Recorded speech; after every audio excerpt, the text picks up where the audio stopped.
నమస్తే అండి అందరికీ. ప్రస్తుతం మనం రాజధాని అమరావతిలోని వెలగపూడిలో ఉన్న ప్రస్తుత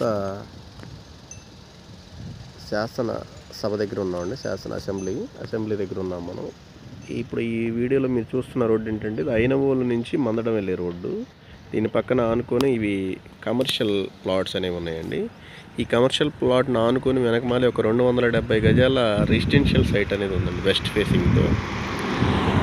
ఫేసింగ్ రెసిడెన్షియల్ సైటు 270 గజాలు ఉంది. ఎగ్జాక్ట్గా ఇప్పుడు ఎగ్జిస్టింగ్ ఉన్న కమర్షియల్ బ్లాక్ ఏదైతే కమర్షియల్ ప్లాట్లోనే కట్టిందండి ఇది. దానికి వెనకమాలే ఉన్న 270 గజాల రెసిడెన్షియల్ వెస్ట్ ఫేసింగ్ సైట్ అనేది మనకి అమ్మకానికి ఉందండి. ఇప్పుడు ఇది ప్రస్తుతం ఉన్న సచివాలయం, శాసనసభకి బాగా దగ్గరగా ఉంటుంది. దీనికి సంబంధించిన పూర్తి వివరాల కొరకు సంప్రదించగలరు. Thank you.